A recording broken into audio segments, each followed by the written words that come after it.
حضرت ابو بردہ رحمۃ اللہ تعالیٰ علیہ فرماتے ہیں کہ جب حضرت ابو موسیٰ رحمۃ اللہ تعالیٰ علیہ کی وفات کا وقت قریب آیا تو انہوں نے اپنے بیٹوں کو بلا کر فرمایا کہ آج میں تمہیں صاحب الرغیف یعنی روٹی والے کا قصہ سناتا ہوں۔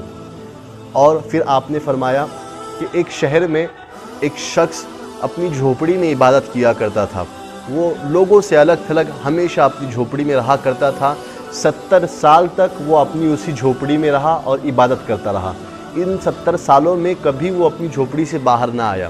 جب ایک دن وہ جھوپڑی سے باہر آیا تو شیطان نے اسے ایک عورت کے فتنے میں مبتلا کر دیا۔ اس عابد نے اس عورت کے ساتھ تقریباً 7 دن یا 7 رات برابر بتائے، اور 7 دن کے بعد جب اس کے نگاہوں سے غفلت کا پردہ ہٹا تو وہ اپنے اس کام پر بہت زیادہ شرمندہ ہوا اور اسے اپنے اس کام پر بہت شرمندگی محسوس ہوئی۔ پھر اللہ رب العزت کی بارگاہ میں اس نے توبہ کی اور وہاں سے رخصت ہو گیا۔ اس کو اپنے اس فعل پر بہت شرمندگی تھی، تو اس کی حالت یہ تھی کہ وہ ہر قدم پر نماز پڑھتا اور توبہ کیا کرتا تھا۔ لیکن جب ایک دن وہ گزر رہا تھا، جاتے جاتے راستے میں وہ ایسی جگہ پہنچا جہاں پر 12 مسکین رہتے تھے۔ وہاں پر ایک راہب آتا تھا، وہ ان مسکینوں کو ایک ایک روٹی دیا کرتا تھا۔ وہ عابد شخص ان مسکینوں کے پاس جا کر تھکاوٹ کی وجہ سے گر پڑا۔ جب تھوڑی دیر کے بعد وہ راہب وہاں پر آیا اور اس نے مسکینوں کو روٹی بانٹنا شروع کی تو اس نے عابد کو بھی مسکین سمجھ کر ایک روٹی دے دی۔ جب روٹیاں ساری ختم ہو گئی تو ان 12 مسکینوں میں سے ایک مسکین کو روٹی نہیں ملی۔ اس نے راہب سے مخاطب ہو کر کہا، آج آپ نے مجھے روٹی کیوں نہیں دی؟ وہ راہب کہتا ہے، میں نے تو پوری 12 روٹیاں بانٹ چکا ہوں، میرے پاس ایک روٹی بھی نہیں بچی۔ تو وہ مسکین راہب سے کہتا ہے، لیکن مجھے روٹی نہیں ملی۔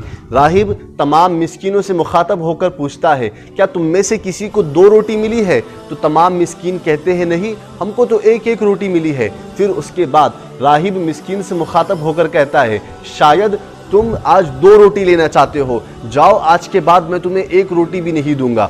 یہ سن کر عابد شخص کو بڑی پریشانی ہوئی۔ اس نے اپنی روٹی بھی اس مسکین کو دے دی اور اسی بھوک کی حالت میں اس کا انتقال ہو گیا۔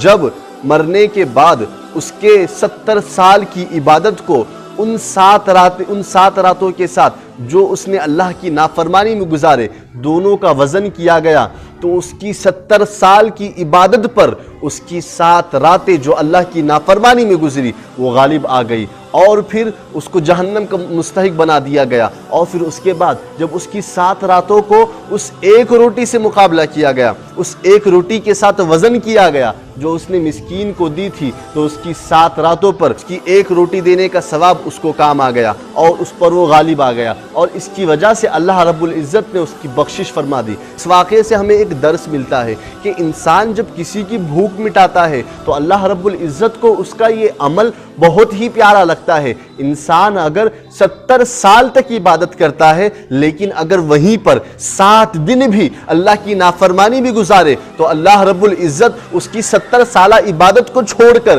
اس کی 7 دن کے گناہوں پر اللہ پکڑ فرما سکتا ہے۔ لیکن اگر وہیں پر انسان نے اپنے زندگی میں کبھی کسی غریب کی مدد کی ہو، کسی مسکین کا پیٹ بھرا ہو، کسی بھوکے کی دعائیں لی ہو تو اللہ رب العزت اس کی دعاؤں کی برکت سے اس کے گناہوں کی مغفرت کر دیتا ہے اور جنت کا مزدہ عطا فرما دیتا ہے۔ تو ہمیں چاہیے کہ ہم زیادہ سے زیادہ اس بات کی کوشش کریں کہ ہم لوگوں کی مدد کریں، غریبوں کی مدد کریں، بھوکوں کی بھوک مٹائے، پیاسوں کی پیاس بجھائے۔ یہ اللہ رب العزت کے نزدیک بہت ہی پیارا عمل ہے۔ یہ بڑا چھوٹا سا عمل لگتا ہے لیکن اللہ کی بارگاہ میں ان اعمال کی بڑی قدر و قیمت ہے۔